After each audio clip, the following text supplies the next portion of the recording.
This is the first Starbucks of India. You don't know how many deals have happened here, how many marriages have been made here, discussions have been political, business, everything.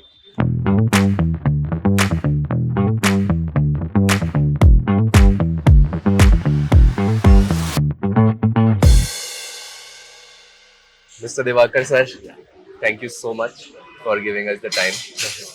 Welcome to JarXchange.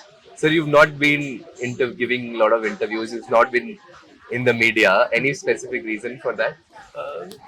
No specific reason. We feel the hotel is larger than all of us as an institution, so we don't need to speak about it. It speaks for itself.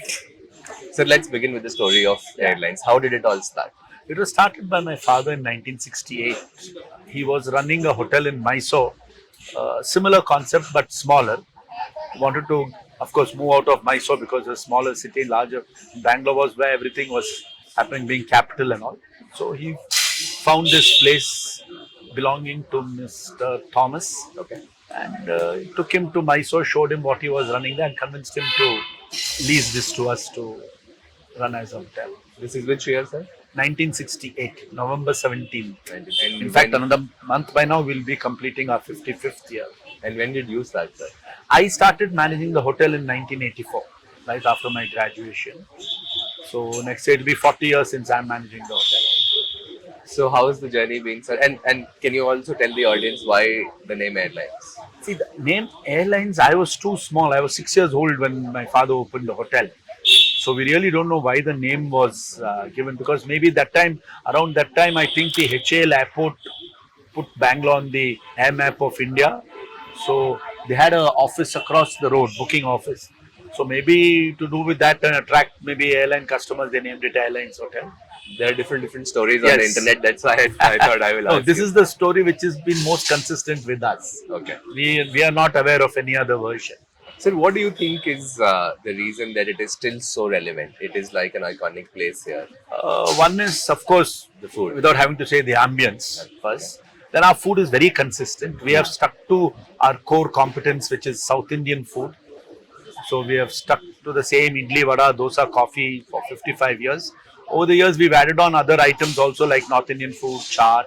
Any specific reason, sir? I was noticing that you One is also- we are very well known as a vegetarian hotel. We don't want to take that away from the hotel and from the population of Bangalore, because we are basically vegetarians. A lot of people, I think, even today avoid eating at places where there's non-veg served. Correct. So, as far as business goes, we would probably grow multifold if we did introduce, say alcohol and non-veg, but no such thoughts or ideas at all. We are going to stick to our core competence, which is South Indian food. We are from Bangalore basically, Okay. so our food is basically Bangalorean style. But we've added on other vegetarian items as per the taste of the customers and things like that. So I was noticing that a lot of old crowd comes here. So do you have customers which are like Yes, we say, a have couple of we have decades? grandfathers, fathers, sons, the odd great grandfather, father, and sons also coming here over the years continuously. I meet, so in fact I just met a person here who was saying he used to come during school time and he's brought his son and his friends just now for So it's breakfast. generational. Yeah. So it's quite common. We've been around for 5 decades, more than 5 decades. So at least 2 to 3 generations would fit into that. So do you remember anything on when this was started or when Yes. you started? What was the price of a coffee or a masala dosa? See, in 1968, when it started, I really don't remember the prices, but I'm sure it would be in paises. That time, when I started in 84, it would have been in single digit rupees, 1 rupee, 2 rupees, like that. I remember very clearly that the rooms we were selling that time for 75 rupees a day. And they're still active. They're still Yes, we still have our room. Sir, lot of celebrities have visited here over the time. Can you tell us who all have they been, and do you invite them or they just turn up like that? Yeah, no, we have not invited anybody per se. But yes, lot of celebrities, politicians, artists, sportsmen, Any ones you like to name? notorious people too, many of them. Okay. Starting with your cricketers, Gundappa, Vishwanath, Prasanna, starting from, they were my heroes when I was small. Starting from them to Rahul Dravid, to Robin Uthappa, to the current crop of people, everybody who comes here, visits here and eat. Among the artists, of course, the most famous M.F. Hussain, whenever he was in Bangalore, used to spend hours under the tree, Okay. right there. And he used to come in the morning and sit the whole day. And nothing, he never spoke to anybody, just sat looking at the trees, had his tea and left. Film stars, Dr. Rajkumar was a very regular, so his sons, Yuvraj Kumar and the late Puneet Rajkumar too. Okay. Politicians, chief ministers. So you don't invite them; they come on. No, we don't invite them. We want our food and our hotel to speak for itself. So how many people do you have? We have maybe about 75 people in the staff, and yes, you are right. You've heard many of them have been with us for decades, Yeah. because we like to look after them well. One, and they are happier, comfortable. And It's very rare these days to see that. People yes, and the other thing is we encourage them to educate their children. I've got so many staffs whose children have gone on to become engineers, MBAs, and some have even settled abroad, and some are doing very well today. And in fact, even now we have one waiter, Chandrasekhar, his son works for Siemens. So, but they still continue to work here because they want to maintain their independence. And definitely, whoever is educating their children, we encourage them. Sir, any interesting, memorable story of a customer that you have who's come here? Anything that you would like to share? One particular, I'll give you of a very famous hotelier, Mr. PRS Oberoi. That is not the founder of the Oberoi Hotel, his son. Okay. His son PRS Oberoi, when he was building the Bangalore Oberoi Hotel over 2-3 years, he used to come, say, once every 2 months, and he used to stay at the West End. But he used to come here for breakfast every day, Okay. and then go on to the site and I give some feedback, is it? yes. And of course, we've had many famous, infamous people staying in the rooms over the years. Film stars, Aarti, Kalpana, the old Kannada actresses. Then Rajendra Singh Babu, one of the most famous Kannada film directors, he used to stay here regularly. We had Mr. Chandraswamy. I don't know if you'll remember him. He used to be a big power broker in Delhi. Okay. He stayed here for a few weeks. And of course, the notorious Haji Mastan in the late 70s, early 80s, after his prime, stayed here for a few months in room number 47, but very low profile. Sir, do you also look at competition around you? New places coming in? Does that bother you? Or how No, we look at them, but it doesn't bother us. I mean, it shouldn't bother not just me. Any businessman should not be bothered by any competition. You stick to your core competence and your efficiency. There's room for everybody. It's not just that one hotel would survive. But have you ever thought about expanding this? Because you go anywhere, there is a legacy to this. Airlines Hotel, yes, we have a legacy, and that's a question very frequently put to me. But it's very difficult to replicate an ambience like this. See, you're talking of the 60s when the whole of Bangalore was like this. In the 60s, if you take this area itself, the whole of St. Mark's Road, everything was half acre, 1 acre, 2 acre houses with trees like this. How big was this when it This started? was 2 acres. 2 acres. Today it's down to little more than an acre, because that building also used to be part of the hotel. Oh, okay. And that had 18 trees there, which the land doesn't belong to us. When we gave up that piece of land after the first lease, they knocked down the trees and they built that commercial building. Financially also, it won't work out today to use such large space and restrict it to only South Indian kind of food. You would have to build a more modern hotel catering to all different kinds of cuisine and customers to pay for it. What was the rent here, sir, when we started? It was on rent earlier? Yes, it's still on rent. Okay. So Yeah. any idea of the rent at back The back rent that the time? rent when we started was 20,000 rupees a month, which is not cheap. Oh. For 1960, no, in 1968, it was first only the rooms. That time it was just 2,500 or 4,000. But in 1970, 1.5 years later, once the rooms were built, it went up to 20,000 a month. 20,000 is a lot Yes, in that time. it's a lot of money in that time. Yes, it was.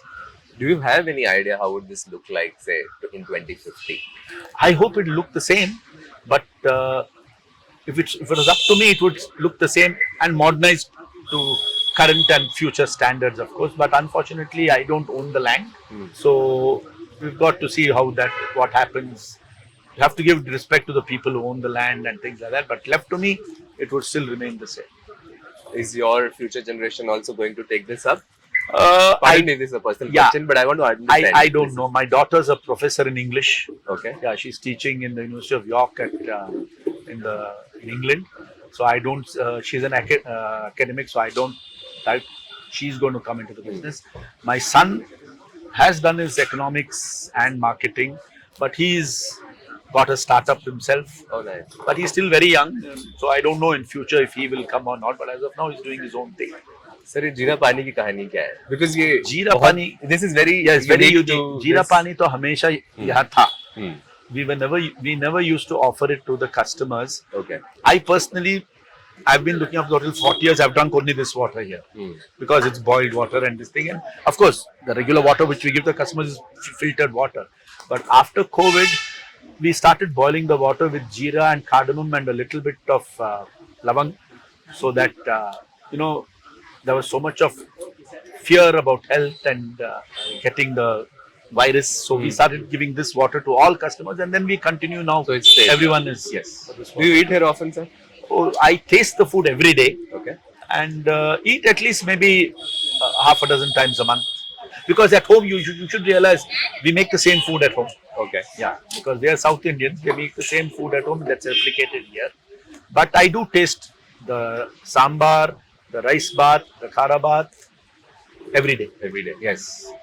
Sir, is there any kind of marketing or promotion or anything involved for this hotel? No, It is the way it we've is. never done any promotion except Do you even exist on social media channels as a place on Instagram, on Twitter? or No. anything? No. no, we don't. So it's- We just gone on word of mouth and our old reputation.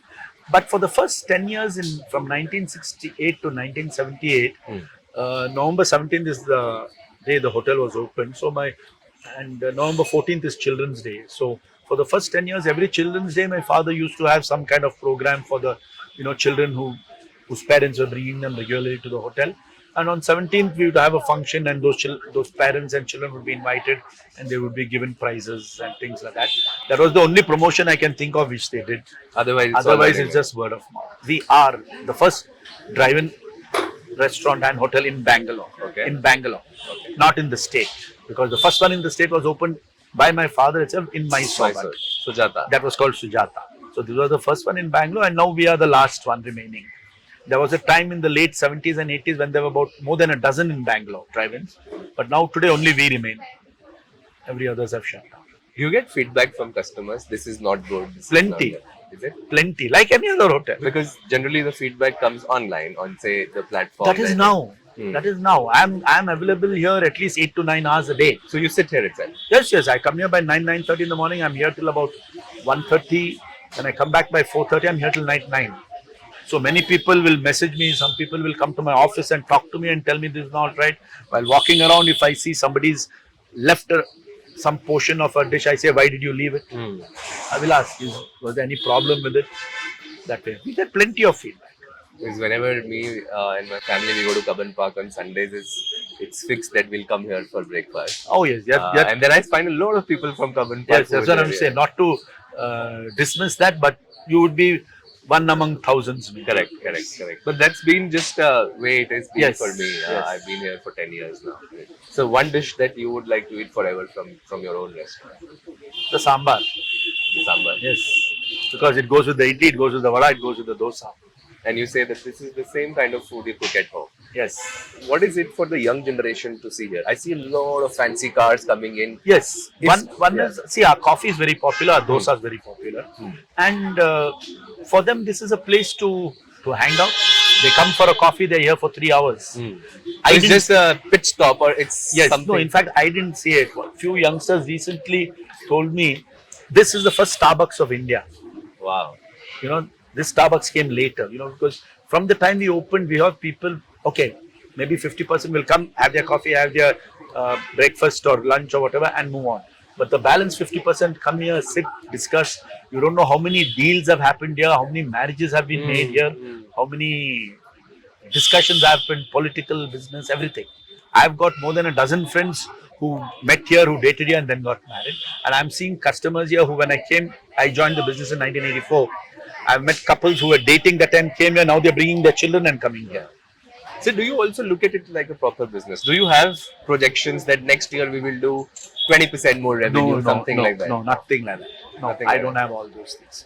We are happy as we are. We have our normal 5 to 8, 9% growth every year. No 20%. How many cups of coffees do you sell a day? Is that okay for you to tell? About 1,000. 1,000 every day?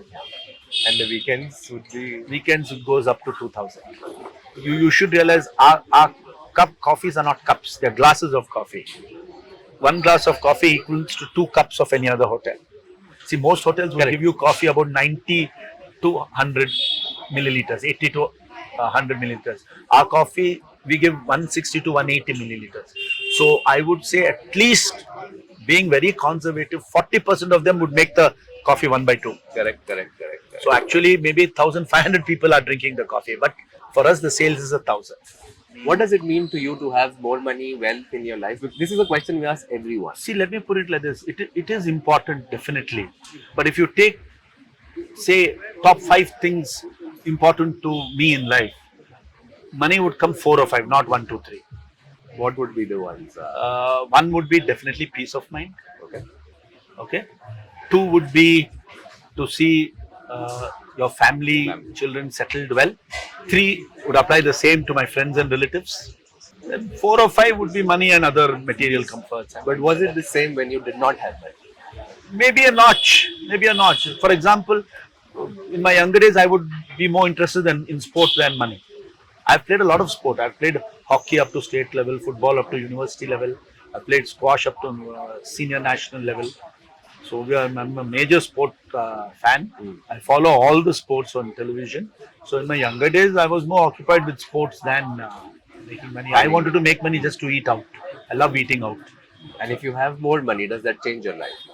Not anymore. Not anymore. Not anymore. It did, of course. From the age I joined business to now, my life has changed a lot. The way I live, the cars I drive, everything that of course has changed. But now, I don't think there has to be. Everyone, I feel, has to have a point at which you feel more money is no longer relevant. Thank you for your insights. Yeah.